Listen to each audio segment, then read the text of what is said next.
Allora, sono molto felice di avere qui un mito, posso dire un mito, però un mito, poi quando dici mito uno si sente, però Enzo De Caro ma è un mito. No, noi siamo qui invece per un vero Per un mito, vero mito, hai ragione, un è vero che vero ci sono mito, livelli di mitologia, vari perché siamo livelli di qui per mitologia. Massimo Troisi, e a giugno è caduto il trentennale della scomparsa, qui si celebra il postino che venne presentato alla Mostra del Cinema Venezia a settembre 94 quando Massimo era scomparso da 3 mesi.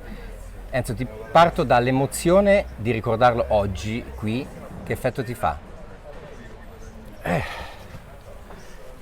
Un bel effetto, perché comunque non succede con tutti gli artisti, non succede con tutte le opere, non succede con tutti i film, poter riproporre non soltanto una commemorazione, un anniversario, un trentennale che pure è una cifra importante, ma poter riproporre proprio un'opera che ormai è tra i classici della nostra Sì, cinematografia. sì.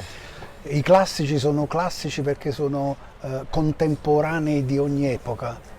Dante era un classico nel 600, nel 300, ed è un classico oggi perché parla della nostra vita, delle nostre emozioni, delle nostre domande, e trovo che Massimo nel postino in particolare sia riuscito in qualche modo a racchiudere tutte le vere questioni umane, artistiche che lo interessavano, la poesia, la bellezza, anche la difficoltà della vita, rappresentare un postino semi-analfabeta in Certo. un'isola che però piano piano, con la volontà, con la determinazione e con l'amore riesce a entrare e a gestire il mondo della poesia e della bellezza. È una metafora importante e valida adesso, 30 anni fa e anche tra 30 anni, Una ritengo. metafora potentissima.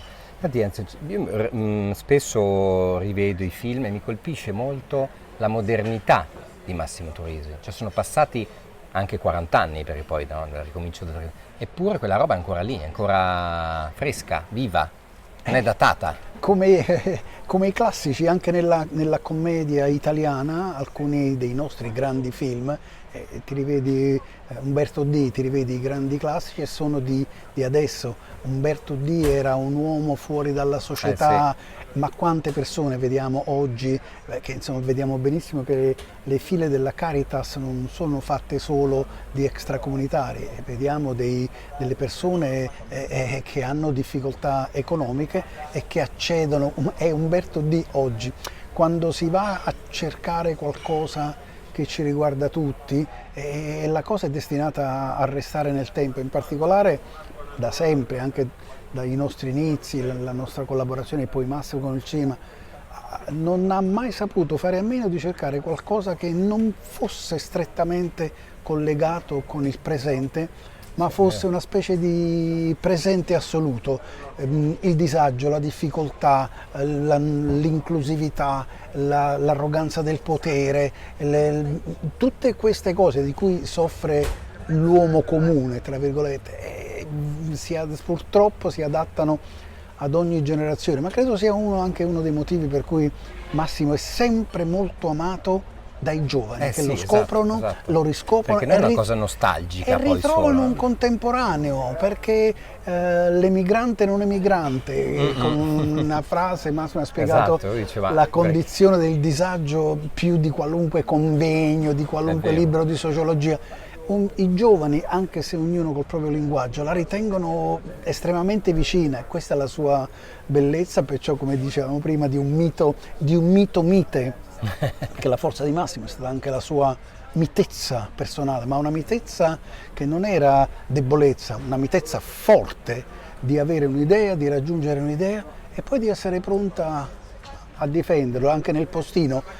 Prende posizione, oggi nessuno prende Nessuno più prende più posizione posizione. su niente, o ci si Stanno tutti azzanna, o attenti ci a si dire la cosa scanna, giusta. oppure bisogna prendere posizione e anche assumersene poi la responsabilità di quello che uno pensa. Questo è il confronto e questa è la bellezza che ha sempre affascinato Massimo della poesia, in particolare lui ha un po' pasolinizzato Neruda, perché Pasolini per Massimo era un punto di riferimento in quanto persona di cultura, poeta, ma capace di avere uno stretto contatto con la realtà. Ed era una cosa che a Massimo piaceva molto e nel postino trovo che c'è una grazia e una riuscita per cui Postino non è solo un film da vedere, ma io ci ho provato in alcuni provveditorati, ci sono anche riuscito a farlo mettere come materia di studio. Il Postino va studiato, le sue tematiche ci riguardano e ci riguarderanno, e penso sempre che la visione vera del Postino, quando uno entra in contatto empatico con un film che vede,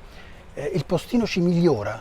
Il Postino ogni volta ci migliora perché fa appello alle nostre qualità magari meno comode, però che cercano di portarci alla versione migliore di noi stessi, e quindi è per questo che trovo sia stato un grandissimo, un enorme regalo che abbia fatto a tutti. Bellissimo. Senti, per chiudere brevemente, questa sera c'è il Postino, la proiezione, facciamo un gioco: se a un certo punto esce Massimo dal pubblico, cosa gli diresti? Beh, a Massimo non so quello che direbbe lui, perché direbbe sicuramente un'altra cosa diversa da quelle che uno immagina. Noi credo che possiamo semplicemente dirgli grazie per essere riuscito a portare, ad abbassare a livello umano e comprensibile delle cose altissime, come sono la poesia, la bellezza, la meraviglia del creato che sta intorno a noi, come quando il Postino comincia a raccogliere i suoni dell'isola da inviare al poeta, cose che lui aveva avuto sotto gli occhi per tanti anni, ma di cui non si era mai accorto. E la poesia, la consapevolezza della poesia trasforma il Postino in un poeta, e quindi niente, solo grazie.